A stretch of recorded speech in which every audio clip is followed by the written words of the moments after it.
Jadi antara hajat sama mengemis itu beda. Ya, hajat sama mengemis. Mengemis itu bahasa Indonesianya apa ya? Minta-minta. Kalau bahasa Inggrisnya apa? Ini kadang kita harus jelaskan pakai bahasa Inggris. Minta yang kurang elok gitu ya. Jadi begini, hajat itu adalah suatu kebutuhan yang mendesak. Kalau tidak dipenuhi, maka yang bersangkutan akan sedih. Nah, kebutuhan mendesak setiap orang itu beda-beda. Untuk ibu yang hamil makan rujak tadi itu atau manis-manisan itu ada kebutuhan yang mendesak. Kemudian untuk seorang yang mau bayar hutang nggak punya duit, punya uang untuk bayar hutang, ini kebutuhan yang mendesak. Nah, tapi ada yang orang itu nggak punya kebutuhan mendesak, tapi dia suka minta-minta, minta sana, minta sini, minta sana, minta sini. Orang kalau minta sesuatu kepada orang lain, padahal dia bukan butuh, ya bukan karena butuh, tapi karena dia malas, ya karena dia malas. Kemudian karena dia itu ya menjadikan itu pekerjaannya, minta sana minta sini, maka syariat melarang kita menjadikan orang itu tetap menjadi seperti itu. Jadi kita nggak boleh membuat orang yang suka meminta-minta akhirnya ya jadi pekerjaan tetapnya, karena kalau minta sama kita pasti dikasih. Minta sama kita pasti dikasih. Akhirnya dia buat daftar. Hari Senin minta sama Habib Novel, hari Selasa minta sama Ustadz Iis, hari Rabu minta sama Edwin, ya hari Kamis minta sama ini. Akhirnya dia buat daftar itu list yang lengkap selama 1 bulan gitu ya. Nanti bulan berikutnya ketemu Habib Novel lagi, ya bulan berikutnya ketemu Habib Novel lagi di hari dan jam yang sama itu. Jadi kebiasaan minta-minta tadi. Kalau ini memang orang yang tua renta, yang sudah tidak bisa bekerja, yang nggak bisa bekerja, dan tidak ada yang membantu dia, nggak ada yang membantu dia. Kalau sampai dia nggak minta, itu akan membahayakan kehidupan dirinya. Kalau dia nggak minta membahayakan kehidupan dirinya, maka minta itu wajib. Dan buat kita nolong juga wajib, seperti yang dilakukan Nabi Musa dan Nabi Khidir alaihi wassalam.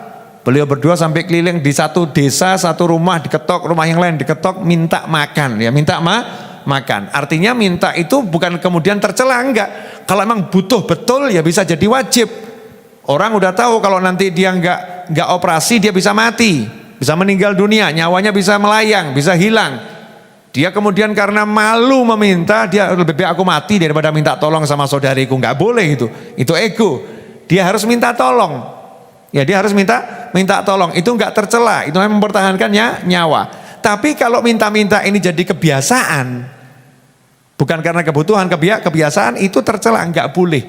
Terus bagaimana caranya kita agar ya kita bisa membantu tanpa akhirnya membuat seseorang itu menjadi jelek di hadapan Allah dan kita bisa merubah orang tadi. Contohnya di jalanan. Kadang-kadang kita di perempatan atau di mana gitu ya, di pertokoan, di warung makan, datang ada orang menengadahkan tangan minta sesuatu. Ini kita tolak atau kita beri?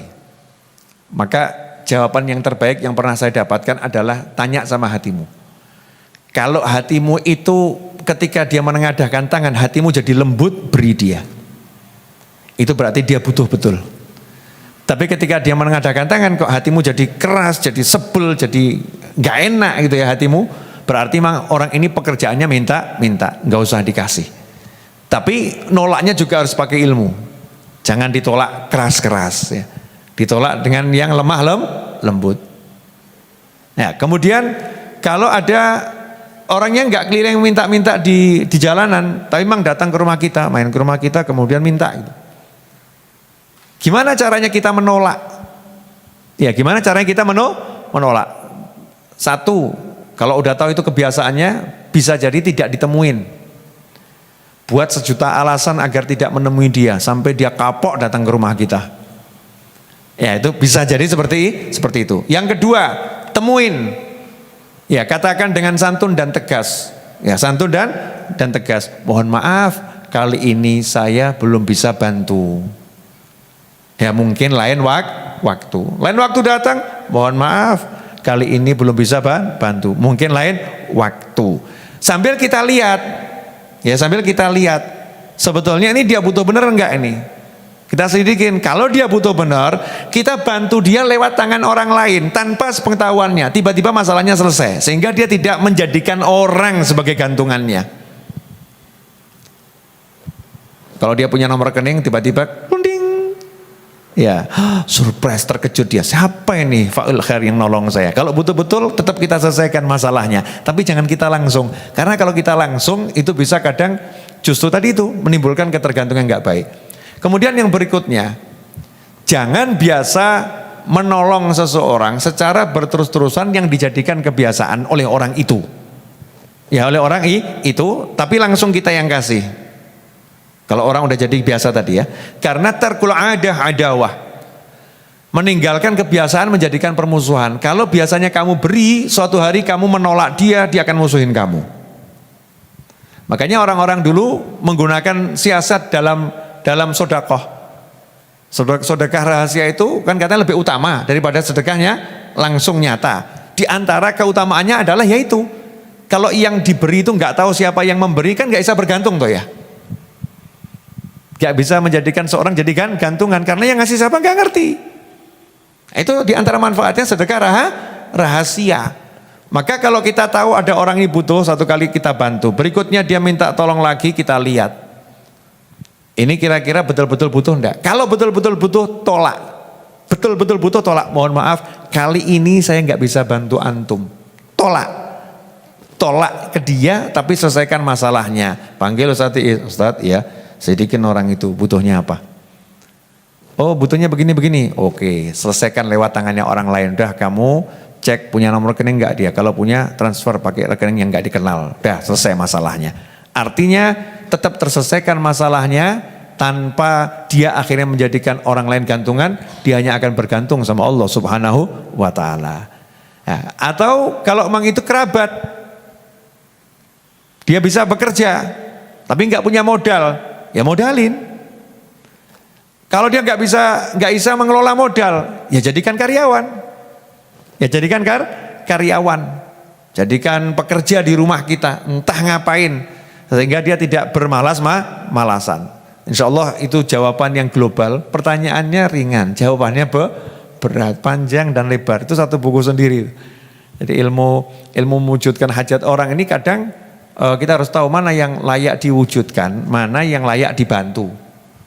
Ya, ini hajat. Jadi hajat itu sesuatu yang butuh betul, benar-benar dibutuhkan. Ya misalnya kalau imam masjid butuh karpet. Sampai telepon kita ya, tolong bantu saya karpetnya masjid udah rusak, silahkan dicek sendiri. Ya itu, yang begitu-begitu itu yang kita diutamakan untuk nolong. Tolong anak saya ini di pesantren, bayarannya 5 bulan belum dibayar. Kalau nggak dibayar bisa dikeluarkan dari pesantren. Silahkan dicek sendiri nomor teleponnya pesantrennya ini. Silahkan urus sendiri kalau mau bantu. Nah ini kalau kita kenal sama orangnya, karena juga banyak yang modus ya. Nah kita kenal sama orangnya, paham betul orangnya, maka jangan banyak pikir. Yang begitu-begitu layak dibantu.